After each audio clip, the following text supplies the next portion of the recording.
Universidade Federal de Santa Catarina mantém o uso obrigatório de máscaras, mesmo após liberação pelo governo do estado.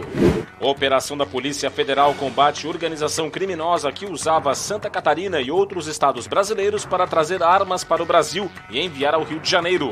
Canadá aprova a compra de carne suína catarinense. Produção industrial do estado registra alta em janeiro, segundo dados do IBGE. E veja também, no esporte cresce a expectativa para o início da temporada 2022 da Fórmula 1, que vai ter transmissão exclusiva da Band. Está no ar o Band Cidade com Rodrigo Cardoso. Olá, uma boa noite para você. O Band Cidade começa com informações da pandemia. A Universidade Federal de Santa Catarina decidiu manter a obrigatoriedade do uso da máscara nos campi da instituição. A medida ocorre em meio à flexibilização do uso que foi determinada pelo governo do estado. Apesar da exigência, no pátio da Universidade Federal de Santa Catarina, é possível ver gente que optou por não usar a máscara. Eu acho que está correto dentro nos ambientes internos o uso obrigatório de máscara, mas fora nos ambientes externos eu acho que tem que ser liberado mesmo ficar sem máscara. No ambiente externo deveria ser algo livre, sabe? Opcional, se a pessoa quiser, se ela acha, ela usa a máscara dela. Paulo afirma que a pandemia não acabou e acredita que o uso da proteção em todos os ambientes é essencial no combate ao coronavírus. Principalmente porque junto com a vacina, né, não é só a vacina que vai acabar com a pandemia, a gente precisa usar máscara até a pandemia acabar, já que é um vírus altamente contagioso. A administração central da UFSC emitiu uma nota em que manteve a exigência do uso de máscaras pela comunidade universitária em todos os ambientes. A decisão foi divulgada às vésperas da publicação do decreto estadual que liberou o uso da proteção, inclusive em ambientes fechados. O pró-reitor de graduação da UFSC afirma que a exigência do uso da máscara nas dependências da universidade foi tomada com base em estudos científicos. Na perspectiva dos cientistas, o momento ainda demanda cautela e cuidado. Nesse sentido, a UFSC está sendo coerente com as suas ações. A máscara ainda é necessária como uma das camadas de proteção para evitar que a gente tenha uma retomada de contaminação em números elevados dentro da universidade e no seu entorno. As aulas presenciais dos cursos de pós-graduação na UFSC retornaram no dia 7 de fevereiro. No dia 18 de abril vai ser o início presencial das aulas de graduação. Além do uso obrigatório de máscara, a universidade também determinou a obrigatoriedade de apresentação do comprovante de vacinação contra a Covid-19 de alunos, servidores e empresas terceirizadas. No total, cerca de 50 mil alunos vão circular todos os dias pelo campus do bairro Trindade, na capital. Para o reitor, o uso obrigatório da proteção evidencia um papel social da instituição. Que a universidade seja um ambiente de segurança para toda a comunidade que frequenta a universidade, estudantes e trabalhadores que desenvolvem suas atividades aqui, e também toda a vizinhança dos nossos 5 campi e a vizinhança, em particular, do campus Florianópolis. Para falar do assunto aqui no Band Cidade, Roberto Azevedo comigo aqui no estúdio. Tudo bem, Roberto? Boa noite para você. Boa noite, Rodrigo. Boa noite a você que nos assiste. João Paulo falou em 50 mil pessoas por dia circulação da Universidade Federal. É um número a ser considerado, não é? É maior do que 78% dos habitantes dos municípios de média, de habitantes dos municípios de Santa Catarina. Este seria um bom argumento. Pelo número de pessoas que circulam, deixar a máscara como obrigatória. Mas não é bem assim. O passivo da Universidade Federal de Santa Catarina durante a pandemia é que é ruim. Vocês veem, as aulas presenciais só vão começar agora. As aulas da pós-graduação começaram no início do ano. Nesse tempo todo, a UFSC ficou em home office. Nesse tempo todo, a UFSC deveu uma boa explicação para a sociedade. Evidentemente que no universo de 50 mil pessoas, tu tem que ter muito cuidado. E é óbvio que o uso da máscara é importante, mas aí vem a questão da coerência. Muito mais interessante do que essa briga, que às vezes parece até ideológica, pelo uso ou não disso e daquilo na pandemia, é a questão da vacinação. Aí sim a gente pode fechar com a UFSC. Obrigatoriedade de vacinação para o aluno participar das aulas. Porque aí é mais uma garantia. em ambiente fechado, com esse universo todo de estudantes, mais funcionários, mais professores, é óbvio que nós temos uma possibilidade muito grande de transmissão do vírus. Mas é como eu disse, é o passivo. É aquela pergunta que ficou sendo repetida um ano inteiro em 2021. Por que as aulas presenciais na UFSC não recomeçaram? Quem é pai de aluno, quem é aluno, quem é até funcionário questionou isso. Mas a UFSC manteve-se num altar. Agora vai voltar à realidade, assim com a crítica do uso de máscara ou não. Daqui a pouco eu volto com mais comentário aqui no Band Cidade. Ok, Roberto, um grave acidente provocou a morte de um homem na BR-470 em Rio do Sul, no Alto Vale. Foi na noite de ontem. Vanderlei Navarro Lins pilotava uma moto em que bateu uma carreta com placas de Blumenau no quilômetro 142,6. Os bombeiros chegaram ao local e encontraram o motociclista já sem vida. O corpo foi levado para o Instituto Médico Legal. Além do Vanderlei, havia outro ocupante na moto, o irmão dele, que escapou sem ferimentos, assim como o motorista da carreta. As vítimas do desabamento de uma calçada em Joinville, no norte do estado, devem receber indenização. O caso ocorreu em novembro do ano passado e deixou 30 pessoas feridas. A Prefeitura de Joinville publicou nesta segunda-feira um chamamento público sobre os critérios e procedimentos necessários para que as pessoas tenham direito a receber a indenização. Os valores valem para quem se machucou ou perdeu algum pertence por causa da queda da calçada e podem chegar a R$8.000. O desabamento ocorreu quando cerca de 20 mil pessoas participavam da abertura da programação de fim de ano da cidade. Dezenas de espectadores caíram no Rio Cachoeira após a calçada da Avenida Albano Schultz desabar. Mais de 30 ficaram feridos. O edital publicado prevê ressarcimento por danos morais de R$4.000 por pessoa para quem teve lesões leves, como escoriações, hematomas, arranhões e outras lesões superficiais. Para quem teve ferimentos mais graves, como fraturas ou traumatismo, o valor previsto é de R$8.000. A quantia paga dependerá da comprovação dos danos. Para receber a indenização, a pessoa precisa juntar a documentação necessária para comprovar atendimento médico em local público ou privado nos dias 22 ou 23 de novembro. A documentação deve ser entregue até o dia 14 de abril no prédio da Prefeitura de Joinville, no centro da cidade. Quem tiver dúvidas sobre o edital pode mandar um e-mail para sap.upl@joinville.sc.gov.br. A Prefeitura da capital demoliu hoje 2 obras nos bairros Pantanal e Itacorubi. Ao todo, 25 apartamentos irregulares foram demolidos. No bairro Pantanal, a Secretaria Municipal de Desenvolvimento Urbano demoliu uma obra de 2 pavimentos com 20 apartamentos.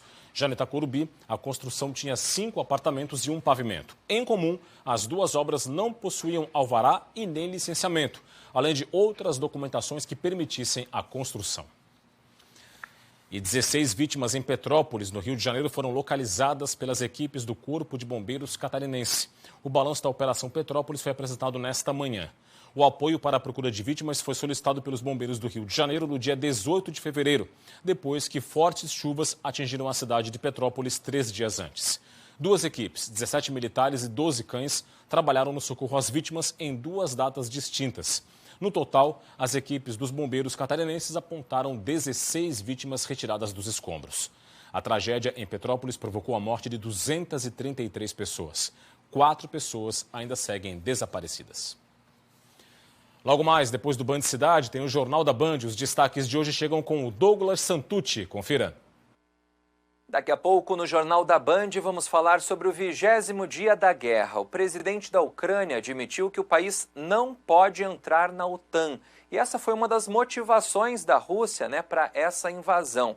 Vamos falar também de coronavírus. A 4ª dose contra a Covid deve ser aplicada em idosos a partir dos 80 anos em São Paulo, a partir dessa semana. Outras regiões do país já começaram a aplicação. E vamos falar de arte, porque ela está transformando a maior favela do Brasil. É uma série especial que o Jornal da Band traz nesta semana, Sem Medo de Sonhar. Espero você às 7h20. Uma organização criminosa que atuava no tráfico internacional de armas foi alvo de uma operação da Polícia Federal hoje. A ação ocorreu de forma simultânea no Brasil e nos Estados Unidos. Os criminosos usavam Santa Catarina e outros estados para trazer as armas para o Brasil. A casa em Vila Isabel, na zona norte do Rio, não parecia suspeita, até que uma investigação de tráfico internacional de armas acendeu o alerta. Era dali que bandidos remontavam armamentos vindos dos Estados Unidos para distribuir para traficantes, milicianos e assassinos de aluguel. A polícia descobriu que o grupo montava os armamentos usando uma impressora 3D específica para fazer armas, como estas que aparecem em vídeos de redes sociais. As investigações apontaram que o grupo criminoso atuava enviando armas dos Estados Unidos para o Brasil por rotas marítimas e aéreas, passando pelos estados do Amazonas, de São Paulo e Santa Catarina. Para garantir a compra do armamento, os criminosos enviavam dinheiro para os Estados Unidos por doleiros. Um brasileiro, dono de churrascarias em Boston, recebia parte desse valor e repassava o outro montante para o grupo criminoso americano. Os valores que recebiam com o tráfico de armas eram então investidos em imóveis, criptomoedas, ações, veículos e embarcações de luxo. Um dos alvos da operação foi o policial militar reformado Rony Lessa, que já está preso na Penitenciária Federal de Segurança Máxima de Campo Grande, no Mato Grosso do Sul, acusado pelas mortes da vereadora Marielle Franco e do motorista Anderson Gomes. Alvos também foram procurados em Miami, nos Estados Unidos. 3 pessoas foram notificadas dos mandados de prisão e aguardam o processo de extradição. Além dos mandados de prisão, a Justiça decretou o sequestro de bens dos acusados, avaliados em cerca de 10 milhões de reais. Outra operação deflagrada pela Polícia Federal nesta terça-feira foi a Vertigem. A ação, feita em parceria com a Receita Federal, desarticulou um esquema de lavagem de dinheiro na compra de apartamentos de luxo no litoral norte do estado. Foram cumpridos 5 mandados de busca e apreensão em Itajaí, Balneário Camboriú e Arapongas, no Paraná. Também houve o sequestro de um imóvel de luxo. De acordo com as investigações, a lavagem de dinheiro era feita por meio de negócios jurídicos fraudulentos, com dinheiro oriundo do tráfico de drogas. Além disso, havia o subfaturamento do valor dos imóveis e o uso de laranjas para ocultar a identidade do comprador, que seria um traficante internacional de drogas, responsável por remeter carregamentos de cocaína para a Europa por meio do porto de Paranaguá, no Paraná.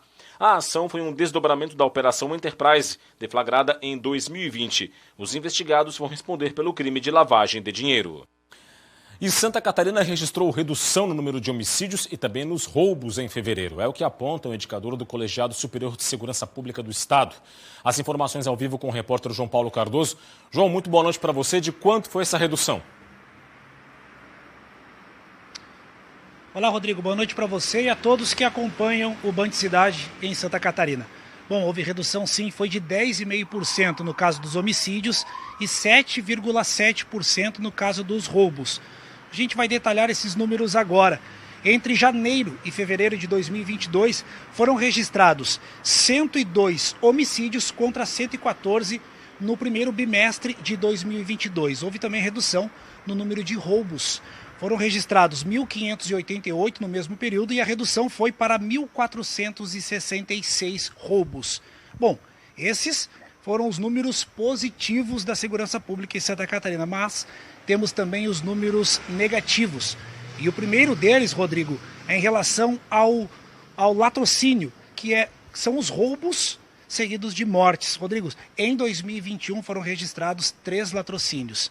Em 2022 já são 4. O número é alarmante quando a gente leva em conta que estamos no começo de 2022.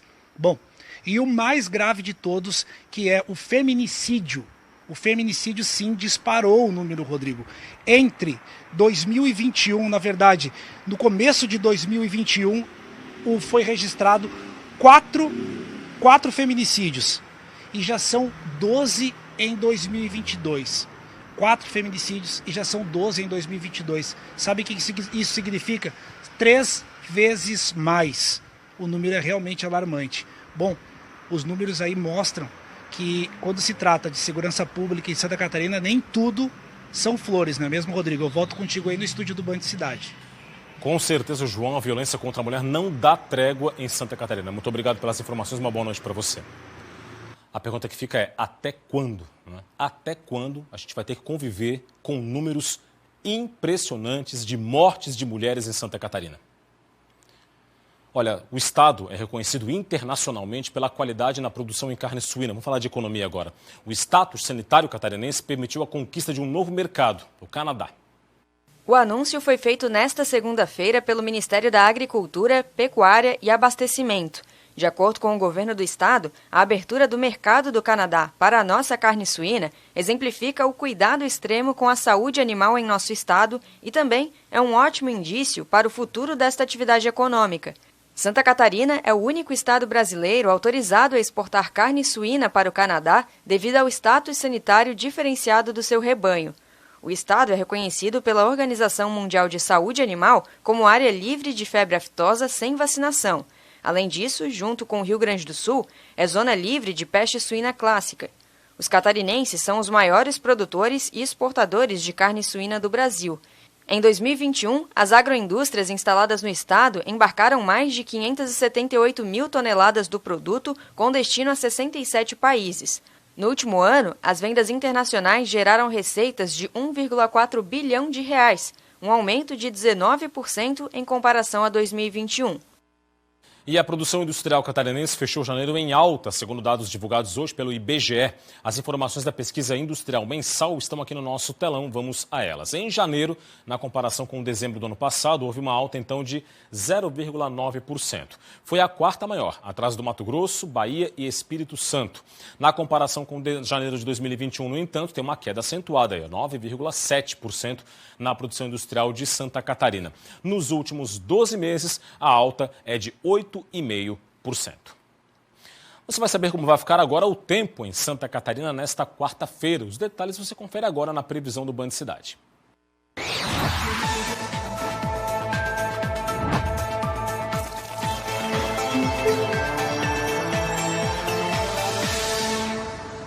A quarta-feira vai ser instável, com céu encoberto e condição de chuva moderada a forte em Santa Catarina. Ao longo do dia, o tempo melhora na maioria das regiões. Tem risco de chuva intensa e temporais localizados, especialmente no litoral e no Vale do Itajaí.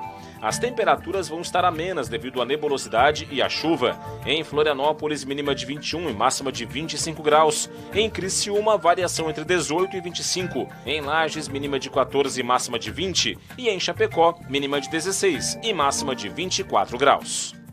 Roberto Azevedo de volta aqui no Band Cidade. O assunto agora é a política. Roberto, União Brasil, MDB, PSDB ensaiam aí uma aliança nacional que vai repercutir aqui no estado, certamente, não é? Com certeza. Até porque todos esses partidos têm pré-candidatos ao governo em Santa Catarina.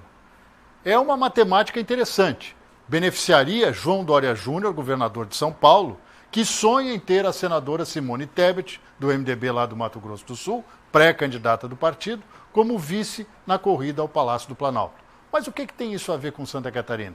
Um benefício direto ao prefeito de Florianópolis, Jean Loureiro, que está no União Brasil e que seria o candidato preferencial nessa costura. Embora ele tenha se reunido ontem com Antídio Lunelli, prefeito de Jaraguá do Sul, pré-candidato do MDB, ainda muito fraco na disputa, precisa resolver algumas questões que incomodam no entorno dele, e também Vinícius Lumertz, do PSDB, que ainda não apareceu na foto. O que o Antídio disse para o Jean Loureiro? Que se o projeto do MDB em Santa Catarina não for para frente, que ele gostaria de ter o deputado federal Carlos Chiodini do MDB como vice de Jean Loureiro. Claro que essa aposta vale. Tanto é que Carlos Moisés da Silva, que se filiou aos Republicanos, queria ter Chiodini também como vice na sua chapa. Essa costura vai longe, mas tem uma coisa interessante nesse processo. Se esta aliança funcionar, União, PSDB e MDB, quem fica isolado é Carlos Moisés da Silva, que patinou para decidir e agora está parado no mesmo lugar. Dito isso, um grande abraço e até amanhã. A Receita Federal liberou a chamada declaração pré-preenchida do imposto de renda. É uma comodidade a mais para o acerto de contas com o Leão. Ana Cristina Machado. Por meio do portal ECAC, o contribuinte consegue ter acesso a um formulário com informações recebidas pelo fisco. Neste formulário, ele pode encontrar informações sobre rendimentos, deduções, bens repassados por empresas, bancos, imobiliárias e outras instituições também. Nessa ferramenta, o contribuinte ele pode simplesmente verificar as informações que estão disponíveis e confirmar, ou ele também pode alterar alguma informação. Se precisar incluir algo novo ou retirar algo que já não deve mais constar nessas informações, o contribuinte pode fazer isso. Essa declaração pré-preenchida foi feita justamente para facilitar a vida do contribuinte, para que ele não precise ir até o órgão responsável, buscar informações de declarações anteriores. Ele pode ter tudo isso nessa declaração pré-preenchida. Vale a gente ressaltar também o prazo para a entrega do imposto de renda deste ano. É até o dia 29 de abril, às 11h59 da noite. Quem perder esse prazo pode pagar uma multa no valor de R$ 165,74 ou 20% do imposto devido. Ana Cristina Machado, para o Band Cidade. Que agora traz informações do esporte para você.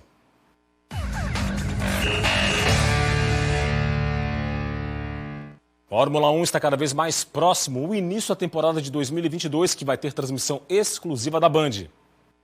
Num jogo de cartas, esconder o que se tem de melhor costuma ser a estratégia mais eficiente. Na Fórmula 1 não é diferente. Os 6 dias de treinos de pré-temporada, primeiro em Barcelona e depois no Bahrein, deram alguns indícios e nenhuma certeza. A Ferrari foi considerada uma das equipes mais fortes, com tempos competitivos e muita consistência. Mas será que os carros vermelhos são uma ameaça à Red Bull e Mercedes que dominaram os últimos anos? Para Lewis Hamilton, sim. We're not the quickest at the moment. I think Ferrari looked to be the quickest, and perhaps Red Bull, and then maybe us or McLaren. I don't know. O campeão mundial Max Verstappen foi o mais rápido dos testes no Bahrein e não acredita no papo de Hamilton de que a Mercedes está com dificuldades. Para o holandês, o rival está escondendo o jogo como em outras oportunidades, mas ele mesmo também não abre o jogo sobre o potencial da Red Bull. I mean, of course, it's better in low fuel, and actually on the high fuel the car is a bit lazy and it doesn't really do a lot. But that's the same for everyone. But I think with the new parts which arrived today, they also worked well, which you always hope for. Quem está mais forte? E quem de fato está sofrendo? Faltam poucos dias para se saber a verdade. No GP do Bahrein, todas as cartas vão estar na mesa. E você, claro, vai ver quem ganha esse primeiro duelo da Fórmula 1 em 2022, aqui na tela da Band. Não dá para perder. A cultura está em festa em Santa Catarina. Hoje é aniversário da Escola do Teatro Bolshoi no Brasil. São 22 anos de história em Joinville. Hoje, a Escola do Teatro do Bolshoi no Brasil, com sede em Joinville, comemora os seus 22 anos. Uma instituição que ajuda na formação profissional e cultural de crianças que encontram na dança um futuro promissor. Bruna é professora de balé clássico e viveu o seu sonho. Foi aluna bailarina da Companhia Jovem do Bolshoi e hoje se realiza compartilhando tudo o que aprendeu para as bailarinas e bailarinos da 2ª e 5ª série. É uma realização de sonhos, né? E não só o meu, porque eu me realizei quando aluna, quando bailarina, quando professora, mas hoje eu estou aqui mediando transformação com os nossos alunos e vendo esses sonhos sendo realizados, né? Então é uma trajetória de histórias, de memórias. Isabela é uma das 219 crianças bolsistas da escola. Natural de Minas Gerais, ela precisou ficar longe da família e dançar no semáforo para realizar o objetivo de estudar balé numa das instituições mais renomadas do mundo. Eu precisei largar a minha família, os meus amigos para seguir esse sonho. E a minha mãe estava sempre comigo, estava me apoiando, e isso é o meu ponto forte, que ela sempre me ajudou e corri atrás desse sonho. E na minha 3ª vez eu consegui passar aqui no Bolshoi. Foi um pouco difícil para eu vir para cá, mas com a ajuda de amigos, de familiares, eu consegui vir, graças a Deus, para cá. São sonhos que todos os dias se tornam realidade e que engrandecem o Bolshoi. Para celebrar os 22 anos de trajetória, a gala de aniversário ocorre hoje e amanhã às 20 horas, no palco do Teatro Juarez Machado, em Joinville, Santa Catarina. Todos os ingressos já estão vendidos.